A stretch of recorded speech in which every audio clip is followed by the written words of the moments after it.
आज हम सब लोग एक प्रतिनिधि मंडल राज्य के महामहिम से हम लोग मिले और उसका कारण आप सबको ध्यान में है। 14 तारीख को जिस दिन बाबा साहब भारत रत्न बाबा साहब भीमराव अंबेडकर जी का जन्म जयंती था, उस दिन झारखंड सरकार के मंत्री हफीजुल हसन अंसारी जी ने जो कहा है कि शरीयत संविधान से बड़ा है, ये अपने आप में बने संविधान के साथ अपमान है। क्योंकि भारत सरकार के जो मंत्री होते हैं, आप सब को ध्यान में होगा, जो वो शपथ लेते हैं, शपथ में वो क्या कहते हैं कि मैं विधि द्वारा स्थापित संविधान के प्रति सच्ची श्रद्धा और निष्ठा रखूंगा। लेकिन आज झारखंड सरकार के मंत्री ने उस शपथ का जिसको दरकिनार करके उन्होंने कहा कि भाई संविधान से बड़ा उनके लिए शरीयत है। और इसलिए हम सब लोग महामहिम जी से मिले थे। जो व्यक्ति संविधान से शरीयत को ऊपर मानता है, वैसे व्यक्ति को मंत्रिमंडल में बने रहने का कोई हक नहीं है।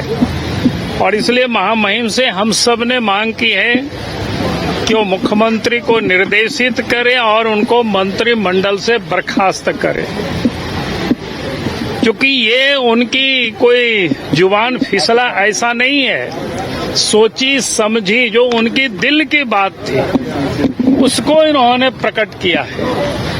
उन्होंने कहा भी है कि कुरान हमारे दिल में रहता है और शरीयत के अनुसार यानी संविधान को वो नहीं मानते हैं। ये उसका मुंह से प्रकट हुआ है। और आज जिस प्रकार से झारखंड प्रदेश में पिछले दिनों आप सबके ध्यान में होगा, चाहे रामनवमी हो, चाहे सरस्वती पूजा हो, चाहे दुर्गा पूजा का विसर्जन हो, या किसी भी प्रकार की जो हिंदुओं का जो उत्सव होता है, जगह जगह पर इस प्रकार की संप्रदाय की जो शक्ति है वो आज प्रकट हो रहे हैं। और जगह जगह पर सांप्रदायिक सद्भावना को बिगाड़ने के लिए कहीं पत्थर चलता है, कहीं पेट्रोल बम चलता है, कहीं लाठी डंडा चलता है, कहीं बोतल फेंके जाते हैं। तो ऐसी सरकार में जब मंत्री बैठे रहते हैं तो ऐसी जो सांप्रदायिक ताकतें हैं उनका मनोबल बढ़ता है। इसलिए आज आवश्यकता है सरकार को मंत्रिमंडल से बर्खास्त करे।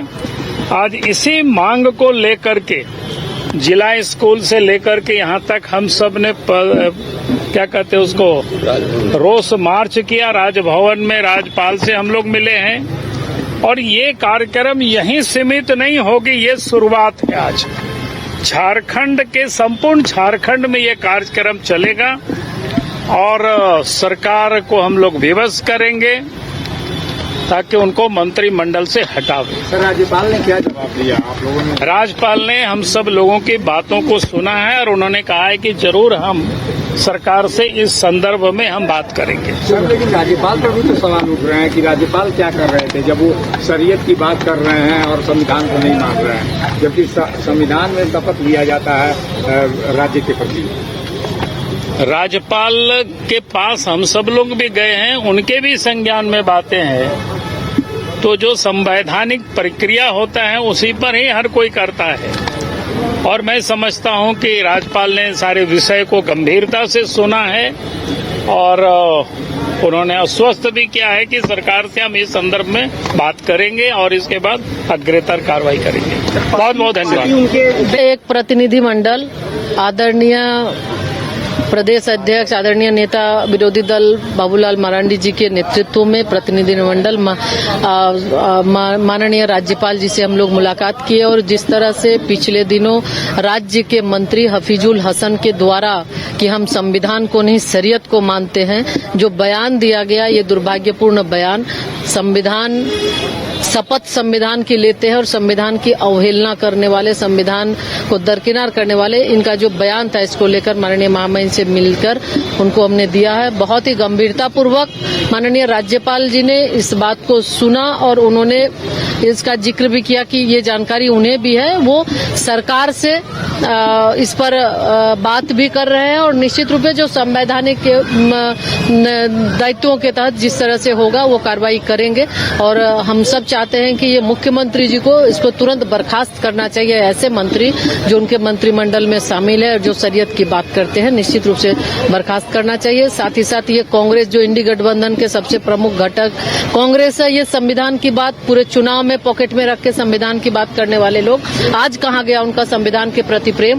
क्योंकि ये कांग्रेस दोहरी चरित्र के लोग हैं, दोहरी नीति अपनाते हैं, दिखाने के लिए कुछ, उनका काम कुछ। तो निश्चित तौर पे एक शब्द इसके बारे में कोई बयान इनका न आना, जो हफीजुल हसन जी ने बयान दिया है, ये साफ दर्शाता है कि ये बाबा साहब को मानने वाले लोग नहीं बल्कि अपमान करने वाले लोग हैं। और ये पहले भी देखा कि जब बाबा साहब जब चुनाव लड़े थे कैसे उनको हराने का काम, और बहुत सारे मतलब हर एक समय इन्होंने बाबा साहब को अपमान करने का काम किया। मुर्शिदाबाद से लोग भाग कर आए हैं यहाँ पे पाकुड़ और साहेबगंज में, कितना केंद्र सरकार क्या कर रही है? नहीं, देखिए बिल्कुल लगातार इस तरह की घटनाएं पश्चिम बंगाल में घट रही है। अभी मुर्शिदाबाद में जो घटना घटी बहुत ही दुखद है, बहुत।